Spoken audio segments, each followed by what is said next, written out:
Hello ஹாய்ஸ், இன்றைக்கி நம்ம பார்க்க போகிறது பொரிச்ச இட்லி. ஓகேவா? பொரிச்ச இட்லி எப்படி செய்யணும்னு பார்ப்போம். அது சூப்பராகவும் இருக்கும், கிறிஸ்பியாக நல்லாவும் இருக்கும். காஃபி போட்டுக்கும் வச்சு சாப்பிடலாம். ஓகேவா?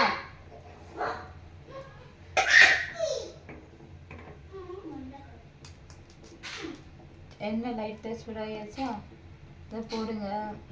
போட்டுட்டு நல்லா பொரியட்டு. ஒரு இட்லியை 4 துண்டாக வெட்டியிருக்கேன். ஓகே, பார்த்துருங்க. நான் 2 இட்லியை 4ஆக வெட்டி போட்டிருக்கேன். உங்களுக்கு எப்படி முழுசாகவும் போடலாம், பாதியாகவும் போடலாம். ஓகேவா? நான் பாதியாக போட்டு நல்லா சாப்பிட்லாம், டேஸ்ட்டாக வரும். ஓகேவா? நல்லா பொரிஞ்சு கிறிஸ்பியாக வரும். அதனால தான் நான் 4ஆக வெட்டி போட்டிருக்கேன். உங்களுக்கு எப்படி விருப்பமோ அப்படியே போட்டுருங்க. ஓகேவா? பார்த்தீங்கன்னா என்ன அழகாக பொரிஞ்சிருச்சுன்னா, இதே மாதிரி சிம்லே வச்சு பொரிங்க. அப்போ தான் எண்ணெயும் பிடிக்காது, அதோட மிச்சமாக நல்ல முறுமுறுன்னு வரும். ஓகேவா?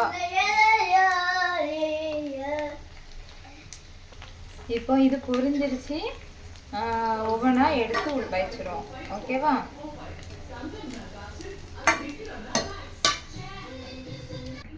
இதுக்கு மேலே 2 பெப்பர் பொடி போட்டுருங்க, நல்ல மணமாகவும் இருக்கும். 2 போடுங்க. அடுத்துல 2 வத்தல் பொடி போடுங்க. என்ன? ஓகே. அது கூட கொஞ்சம் சட்னி வச்சிங்கன்னா சட்னியை ஊற்றிடுங்க. என்ன டேஸ்ட்டாக இருக்கும். அவ்வளோதான். பார்த்துருங்க. சட்னி ஊற்றி அப்படியே வச்சு கம்மன்னு சாப்பிட்லாம். ஓகேவா? டேஸ்டியான பொரிச்ச இட்லி. ஓகேவா? டேஸ்டியாக இருக்கும். ட்ரை பண்ணி பாருங்கள்.